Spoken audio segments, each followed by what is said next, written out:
Have mercy on me, God, in your kindness. In your compassion, blot out my offence. O wash me more and more from my guilt, and cleanse me from sin.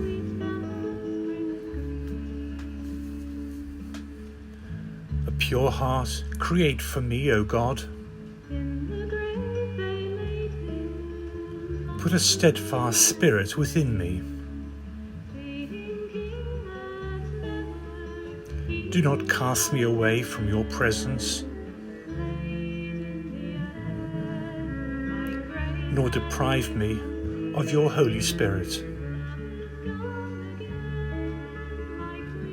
Give me again the joy of your help. With a spirit of fervour, sustain me, that I may teach transgressors your ways, and sinners may return to you.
Hello, Monsignor Daniel McHugh. My reflection for the 5th week of Lent. When I am lifted up from the earth, I shall draw all men to myself. A depiction of the crucified Lord that everybody remembers once they have seen it is the Salvador Dali painting where the cross is suspended over the world. Like the picture of the world from the mission that first put a man on the moon, you don't forget it. In the case of the world from outer space, it is magnificent and beautiful. The astronauts were moved to read from the book of Genesis about creation. In the case of Dali's depiction of Christ on the cross looking down on the world, you get God's view. Jesus says, "When I am lifted up from the earth, I shall draw all men to myself." God looks on us with a look of love and compassion. In the blog of the Dominican student brothers at Blackfriars, Oxford, I read that Dali painted it in 1951 at a time when he was emerging from the atheism of his youth and was embracing the Catholic faith. It was inspired by the 16th century Spanish mystic St. John of the Cross. Hence the title of the painting, Christ of St. John of the Cross. It hangs in the Kelvin Grove Art Gallery and Museum in Glasgow. I was talking to a friend about placing it in the opening section of the Burning Bush blog. She said, "Is it really in Glasgow? I would go there just to see it." Maybe you will do the same. The Blackfriars blog continues, "It is a heavenly perspective, indeed that of God the Father. Interestingly, the Son, Christ, shares the same perspective as the Father. The glorious and serene Christ, situated above the clouds, speaks of Christ already raised up, ascended to his Father. You can look up from below, where the boat and fishing nets are from which John and James were called, and see Christ immense and embracing everything. From above, the Father is offering us his Son. The union of will between Father and Son is spelled out by St. John in the Gospel. Jesus says, "What shall I say? Father, save me from this hour. But it was for this very reason that I have come to this hour. Father, glorify your name."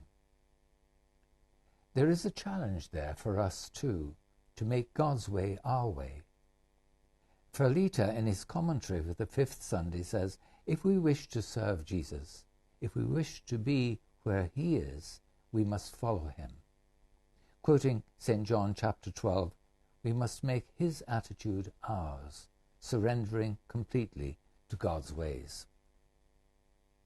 Jesus spells this out for us in the first part of the Sunday Gospel. Unless a wheat grain falls on the ground and dies, it remains only a single grain. But if it dies, it yields a rich harvest. If a man serves me, he must follow me. Wherever I am, my servant will be there too. In his commentary, Father Pollard says, Christians are the grains of wheat that Jesus has in mind, and he himself is the first of the grains. It is only by spending our lives for others that we eventually preserve them for ourselves. This week we celebrate the beginning of the fulfillment of the story of the Father's love in the Annunciation of the Lord to Mary, and her yes to the conception of his Son Jesus Christ. Mary's journey with Jesus led to her standing at the foot of the cross. At the beginning of Holy Week, beginning Palm Sunday, we enter into the week of the Passion, the week when we remember how great the Lord's love was for us. Pollard asks, is it asking too much that we, in solidarity with him, bury our selfishness and live instead in a manner that brings his love a little more into the homes, our parishes, our work and social lives?